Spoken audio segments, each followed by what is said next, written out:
Hello बच्चों, स्वागत है आपका एक बार फिर से एफटी की स्टडी चैनल पे। आज मैं आपको क्लास 7 के सोशल साइंस के मिड टर्म का सैम्पल पेपर कराने जा रहा हूँ, जिसमें मैं आज आपको सेक्शन डी, ठीक है, section E and section F, ये 3 सेक्शन कराऊंगा। ए बी सी मैंने आपको करा दी है। अगर आपने वो नहीं देखी हो तो आप क्लास 7 के एसएसटी की प्लेलिस्ट में जाके उसे देख लीजिएगा, ठीक है। तो आइए हम सेक्शन डी देखते हैं, ठीक है। सेक्शन डी में आपसे देखिए क्वेश्चन नंबर 8 है आपका। आपको डिफरेंट लेयर्स ऑफ एटमॉस्फेयर को क्या करना है, एक्सप्लेन करना है। ये आपके 5 मार्क्स का क्वेश्चन है। तो आइए देखते हैं कौन कौन सी हमारी लेयर्स होती हैं। तो देखिए एटमॉस्फेयर में मेनली आपकी 5 लेयर्स होती हैं। First troposphere, stratosphere, mesosphere, thermosphere and exosphere. अब इसके बारे में एक एक करके जानते हैं। देखिए ट्रोपोस्फेयर क्या होता है बच्चों, most important layer as the air we breathe exist here and almost all weather इसी के अंदर देखने को मिलते हैं। जितने भी अलग अलग तरीके के वेदर्स होते हैं like rainfall, fog, hello stone, इसी लेयर में होते हैं, ठीक है। इस एवरेज हाइट बच्चों कितनी होती है, इसकी 13 किलोमीटर होती है। इसके बाद सेकेंड है stratosphere. It lie above the troposphere के जस्ट ऊपर होती है ये, और इसकी हाइट बच्चों कितनी होती है, 50 किलोमीटर होती है। And this layer is almost free from clouds होता है, associate weather phenomena making condition most ideal for flying. Aeroplane के लिए बहुत अच्छी लेयर है, ठीक है, जहाँ पे फ्लाई कर पाते हैं। इट कंटेन्स और लेयर ओजोन गैस भी यहाँ पे होती है इस लेयर में, जो क्या करती है, जो सन रे से आने वाली जो हार्मफुल इफेक्ट है उनसे हमें क्या करती है बच्चों, प्रोटेक्ट करती है। थर्ड है मीसोस्फेयर। मीसोस्फेयर क्या होती है, थर्ड लेयर होती है एटमोस्फेयर की, which lie above the stratosphere के ऊपर होती है। And it extend up to the height of 80 kilometre तक होती है। And meteors burn up in this layer on entering from the space, ठीक है, इसी में ये मीट्रोइस होते हैं, बर्न करते हैं, ठीक है। फोर्थ लेयर है बच्चों आपकी थर्मोस्फेयर। थर्मोस्फेयर क्या है, टेम्परेचर राइज वेरी रैपिडली, क्या होता है, टेम्परेचर राइज करता है, increasing height in this layer. Ionosphere is a part of this layer का, ठीक है, इसका पार्ट है। And it extend between 80 to 400 kilometre तक रहती है। And this layer help in radio transmission में भी ये हेल्प करती है। एक्सोस्फेयर क्या है, सबसे ऊपर की जो लेयर होती है बच्चों वो एक्सोस्फेयर होती है। दिस लेयर है वेरी थिन एयर होती है यहाँ पे। Light gas, helium, hydrogen float in space from here, ठीक है, यहीं पे ये सब गैसेस पाई जाती हैं। तो ये 5 प्रकार की लेयर्स हो गई आपकी। नेक्स्ट है बच्चों आपको इसी की चॉइस में दूसरा क्वेश्चन दिया है, आपको क्या करना है, डिस्क्राइब करना है कंपोजिशन ऑफ एटमॉस्फेयर, ठीक है। तो देखिए जो एटमॉस्फेयर है वो डिफरेंट टाइप्स ऑफ गैसेस यहाँ पे पाई जाती हैं। तो देखिए कंपोजिशन ऑफ द एटमॉस्फेयर, सबसे पहले nitrogen and oxygen are 2 gas which make up the bulk of atmosphere, ठीक है। ये ज़्यादा पाई जाती हैं, ठीक है, सबसे ज़्यादा नाइट्रोजन ही है जो पाई जाती है, इसके सेकेंड नंबर पे ऑक्सीजन है। फिर आती है carbon dioxide, helium, ozone, argon and hydrogen is found less quantity में पाई जाती हैं। अपार्ट फ्रॉम दिस गैस, इसमें इसके अलावा कुछ टीनी डस्ट पार्टिकल्स हैं जो एयर के अंदर पाए जाते हैं। तो देखिए यहाँ पे परसेंटेज क्वांटिटी दिखाई हुई है मैंने, percentage of different constitution of air, ठीक है। फर्स्ट है नाइट्रोजन आपकी 78% है, ऑक्सीजन आपकी 21% है, आर्गन आपकी 0.93% पाई जाती है, कार्बन डाइऑक्साइड 0.03 पाई जाती है, ठीक है, और अदर आपकी 0.04। तो देखिए इनके बारे में एक एक करके जानते हैं। सबसे पहले नाइट्रोजन, जो प्लांट्स होते हैं उनको नाइट्रोजन गैस की नीड होती है सर्वाइवल करने के लिए। And they can not take nitrogen directly from the air. Bacteria that live in the soil and root of the some plants take nitrogen from the air and change it from to that plant can use it। Second है बच्चों आपकी oxygen. Human and animals take a oxygen from the air as they breathe. Green plant produce oxygen during the photosynthesis, के लिए क्या है, oxygen की जरूरत होती है, ठीक है, मतलब देते हैं ना, फोटोसिंथेसिस के थ्रू क्या करते हैं ग्रीन प्लांट हमें ऑक्सीजन देते हैं। नेक्स्ट है बच्चों carbon dioxide. Green plant use carbon dioxide gas को क्या करते हैं, वो यूज करते हैं अपने फोटोसिंथेसिस यानी कि फूड को बनाने के लिए। ह्यूमन्स और एनिमल रिलीज कार्बन डाइऑक्साइड ये रिलीज करते हैं, तो इस equal to amount use by plants को यूज कर लेते हैं, जिसको इससे परफेक्ट बैलेंस बना रहता है। एंड हाई वाल the balance is upset by burning of fuels coil, ठीक है, इन सबसे हमें इसमें यूज होती है, ठीक है। इसके बाद बच्चों नेक्स्ट क्वेश्चन है आपका review the land revenue system, बताना है अलाउद्दीन खिलजी का, किस तरीके से लैंड रेवेन्यू सिस्टम था उनका। तो देखिए Alauddin Khilji was one of the powerful ruler थे दिल्ली सल्तनत के, and he made a many reform stand he inspire, specially land revenue system उन्होंने बनाया। His main aim was to increase the income of state, ठीक है, इनका मेन एम था कि state की इनकम को इंक्रीज कर सके और जो नोबल्स हैं उनको कंट्रोल कर सके। तो देखिए इनके जो लैंड रेवेन्यू सिस्टम है इनके फीचर्स कौन कौन से, सबसे पहले है बच्चों measurement of land. Alauddin order that all agriculture land should be measure to know exact area of cultivation को मेजर करेंगी। Second, this help the government to collect the correct amount tax, ठीक है, उन्होंने क्या गवर्नमेंट को हेल्प करी tax को collect करने में। थर्ड है बच्चों fix rate of tax, he fix the rate of land based on the fertility of the land and the type of crop grown. Usually half of the producer 50% had to be given to the state as a revenue के form में देना पड़ता था। Direct collection tax were collected directly from the farmers by government officer so that middlemen could not cheat, इस वजह से कोई cheat नहीं हो पाता था। रिकॉर्ड कीपिंग, ये क्या करते थे कि proper record of land and revenue को क्या करते थे मेंटेन करके रखते थे और रखते थे ताकि कोई भी करप्शन या अनफेयर कलेक्शन ना हो। Strict control, allowing kept stick watch on official, सब पे नज़र रखते थे, जिस वजह से बच्चों क्या बनी हुई थी, ईमानदारी बनी हुई थी, ठीक है। इसका बच्चों सेक्शन ये आता है आपका केस बेस्ड स्टडी क्वेश्चन है, जिसके अंदर सेक्शन ई में तो इसका 10 क्वेश्चन है कि एक पैसेज दिया हुआ है, पहले से रीड करते हैं फिर इसके आंसर जानते हैं बच्चों। तो देखिए पैसेज में दिया है कि every state in India has a legislative assembly, ठीक है, हर स्टेट में होती है, and each state is divide into different areas of constitution, from each constituency the people elect one representative, ठीक है, हर से एक वन रिप्रेजेंटेटिव क्या किया जाता है, चुनते हैं लोग, who then become a member of the legislative assembly के मेंबर बनते हैं, ठीक है बच्चों। एमएलए की आपकी कई बार फुल फॉर्म भी आती है, तो एमएलए की फॉर्म क्या होती है बच्चों, यही होती है, member of the legislative assembly. You would have notice that people stand for election in the name of different parties, this MLA therefore belong to different political party से बिलोंग करते हैं। तो देखिए इसमें फर्स्ट क्वेश्चन पूछा कि name the highest law making body of the state, तो क्या है बच्चों, ये लेजिस्लेटिव असेंबली, इसका आंसर है।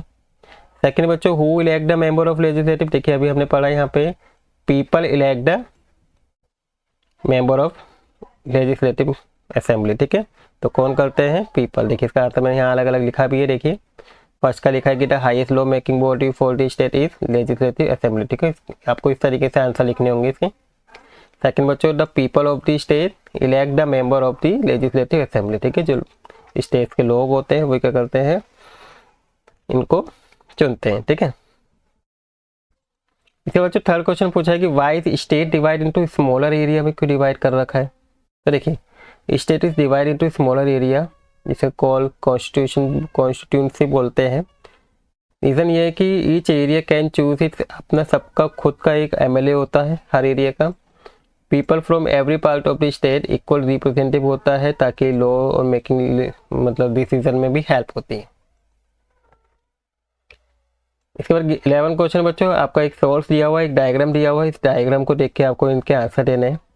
सबसे पहले आपको बताना है कि mention the extent of horse latitude, अगर आप देखें तो देखिए आपका ये रहा हॉर्स लैटिट्यूड और ये रहा, तो कहाँ से बच्चों ये 30 डिग्री नॉर्थ से लेके 30 डिग्री साउथ तक, तो इसका आंसर बच्चों यही होगा कि जो हॉर्स लैटिट्यूड है are found between 30 degree north and 30 degree south of the equator.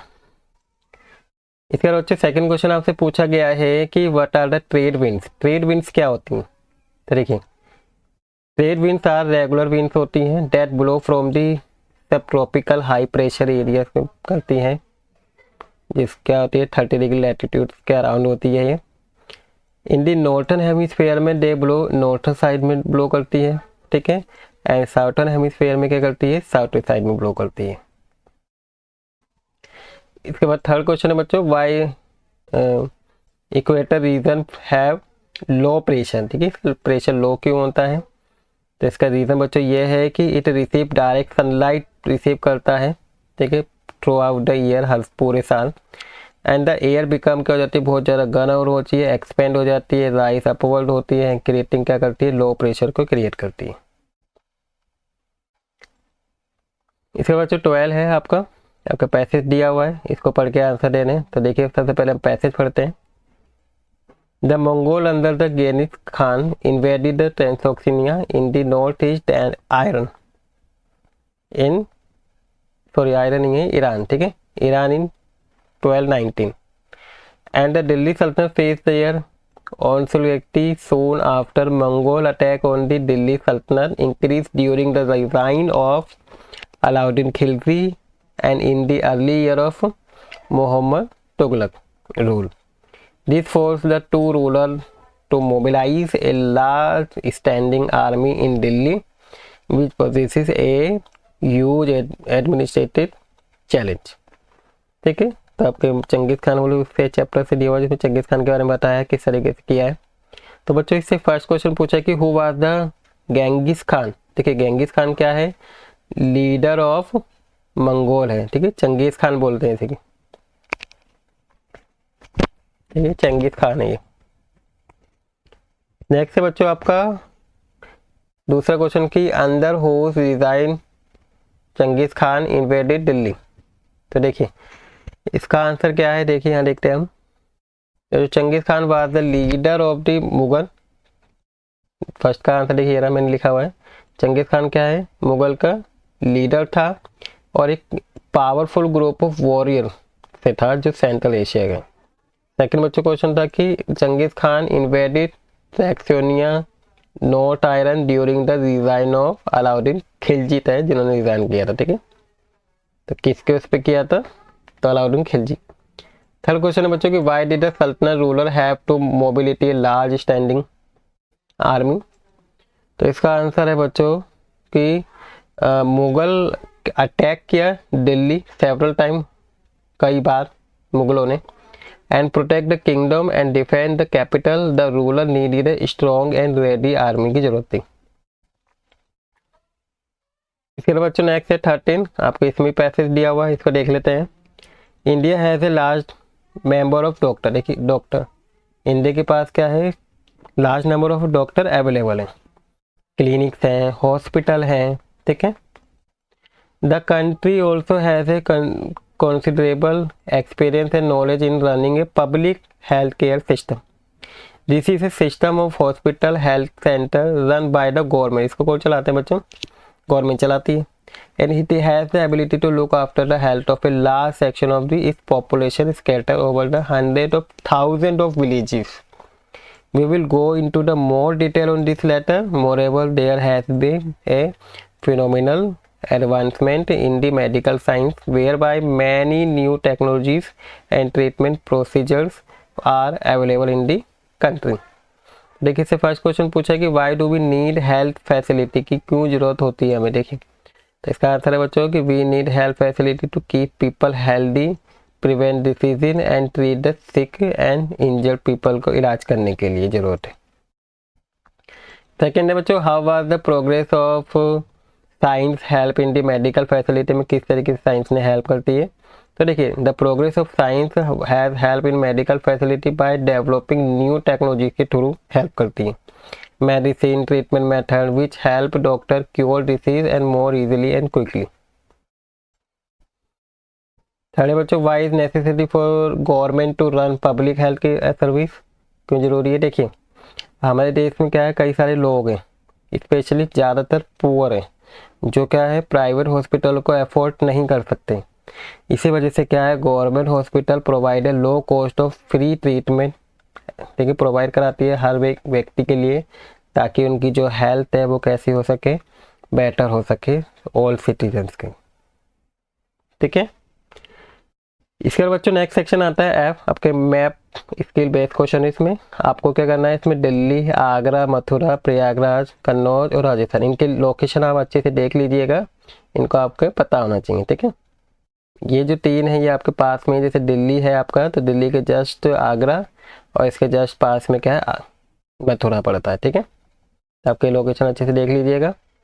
इसके बाद बच्चों इसकी चॉइस में विजुअल एम्पायर स्टूडेंट के लिए दिया है क्वेश्चन कि who founded the Rashtrakuta dynasty, तो किसने किया था, डांटी दुर्ग ने।